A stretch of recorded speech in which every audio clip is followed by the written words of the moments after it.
Hello po mga kapatid. Magandang umaga na naman po sa inyong lahat dyan mga kapatid. Andito na naman po ako para mag-share sa inyo ng salita ng ating Diyos. Pero tayo po ay mananalangin muna. Samahan niyo po ako at ihanda ang ating mga puso at isipan. Pagsiyo po tayo. Father God in heaven, aming Diyos na makapangyarihan sa lahat. Maraming salamat na naman Lord dahil una, ginising mo na naman kami ng maayos. At binigyan ng isang pagkakataon, binigyan ng kalakasan, binigyan ng tamang puso at isipan. Lord, salamat din sa umagang ito dahil kami po ay makakarinig na naman, makakapag-aral na naman ng iyong mga makapangyarihan salita. Maraming salamat Lord at nawabuksan mo yung aming mga puso at isipan sa pag-aaral na ito. Turuan mo rin po ako, gabayan, samahan, upang puro salita mo lamang ang lumabas sa aking bibig. Maraming salamat Lord. Maraming salamat Jesus. Maraming salamat Holy Spirit. Inaangkin na po namin ang katagumpayan ng aming gawain ito. Pinupuri ka namin, pinasasalamatan, sinasamba ka namin sa tanging pangalan ng aming Panginoong Jesucristo. Lahat tayo ay magsabi ng Amen and Amen. At ito po ang aking channel.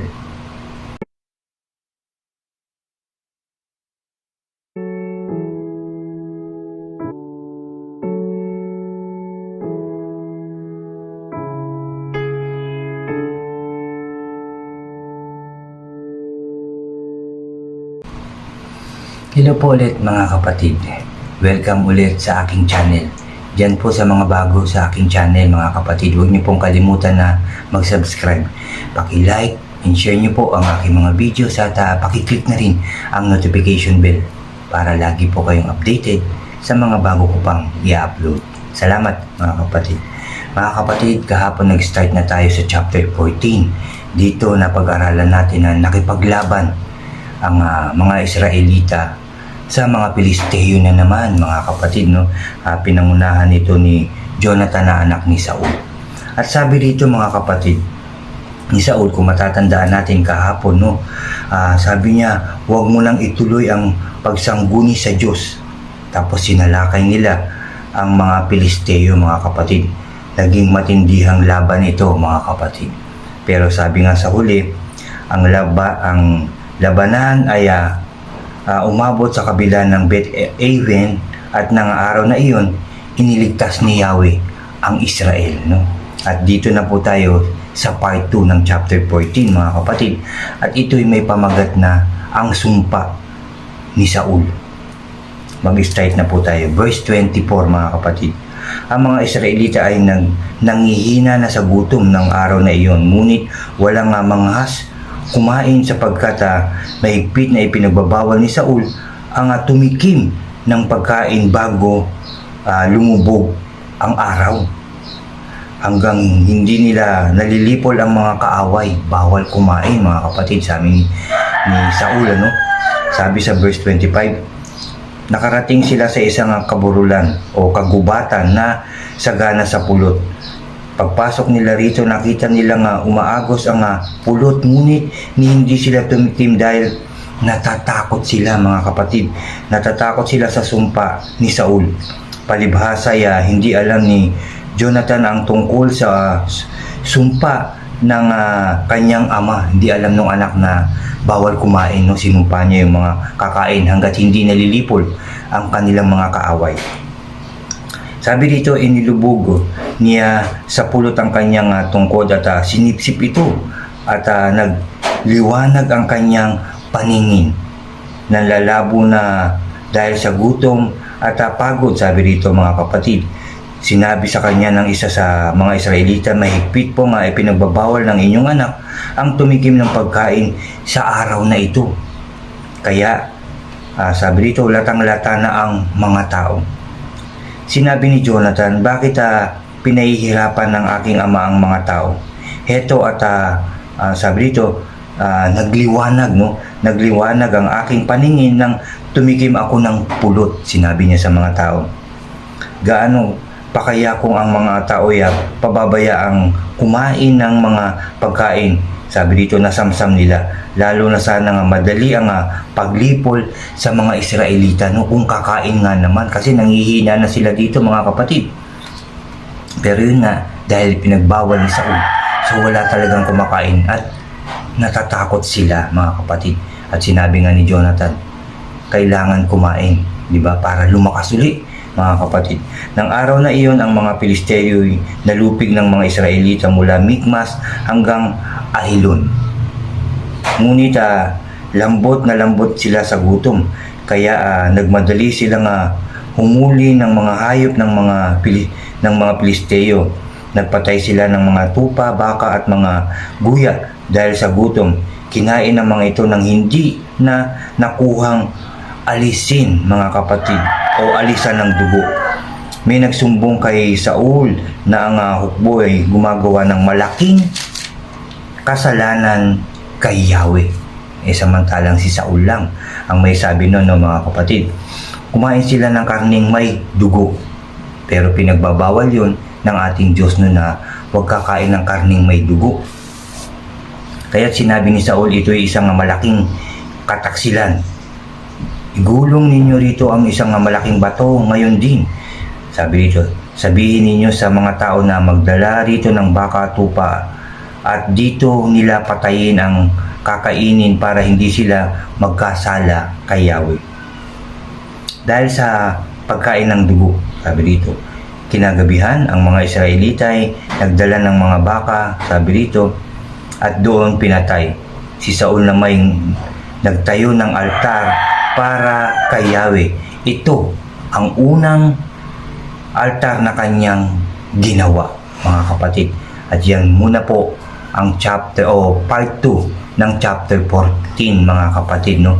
Dito no, pinagbawalan pa talaga ni Saul na huwag kakain, no, hanggat hindi nalilipol ang mga kalaban nila. Pero pagod na ang mga tao, diba? Sabi nga ni Jonathan, nung makakain siya, lumiwanag ang kanyang paningin. Ano mga kapatid, paano pa kung kakain din ang mga tauhan na to, ang mga Israelitang to ng pulot, diba? Magiging maayos din ang kanilang mga paningin at lalakas sila. Pero pinagbawal nga ni Saul, kaya ang mga tao nga ay hinang-hinana, mga kapatid. Kaya dito, yung iba nga, humuli na sila ng hayop at kanilang niluto na.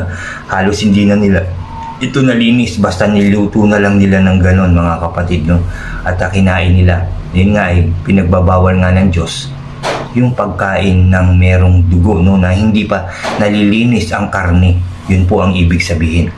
Pero yun nga, nagalit si Saul, malaking kasalanan daw yun, at kumuha siya ng bato at doon sila mag-iihaw o magluluto ng kanilang kakainin, mga kapatid. So yan po ulit, ulitin ko lang ang part 2 ng chapter 14, mga kapatid. Hindi naman pinagbabawal ng Diyos na kumain, lalo na sila'y nakikipaglaban, matinding laban, napapagod sila. Pag natapos ang labanan, di ba mga kapatid, pwede naman magpahinga at kumain para lalong lumakas. Tayo rin, mga kapatid, bilang mananampalataya, kailangan talaga nating sumunod sa ating Diyos. At hindi lang basta ang kakainin natin ay yung literal na pagkain, bagkos kailangan nating palaging kumain ng salita ng ating Diyos upang tayo mabusog, upang mabusog ang ating espiritu na bigay ng ating Diyos para maging malakas, matatag ang ating buhay, mga kapatid, sa ating pananampalataya sa ating Diyos. Yan ang dapat nating gawin, ang kumain ng kumain.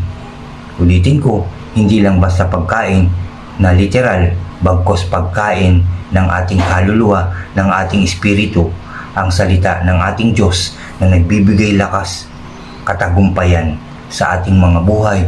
At yung pakikinig ng salita ng Diyos, pag-aaral, pagbabasa ng salita ng Diyos, yan ang nagpapabusog sa atin.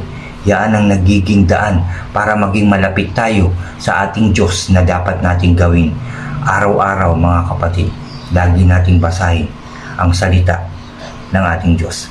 At yan po ang pag-aaral natin ngayong umagang ito, mga kapatid. Salamat sa ating Diyos, sa ating napakarami na naman narinig at napag-aralan ngayong umagang ito. Salamat din sa inyo, mga kapatid. Lagi kayo nandyan at laging handa na makinig ng salita ng Diyos. At alam ko ang lahat ng ating naririnig, nababasa, napapag-aralan, ito po ay ating tinutupad at isinasabuhay. Salamat muli sa ating Diyos. Tayo po ay mananalangin na Samahan niyo po ako mga kapatid. Ihanda muli ang puso't isipan. Magsiyuko tayo. O aming Ama na nasa langit, pinupuri ka namin, pinasasalamatan, sinasamba ka namin.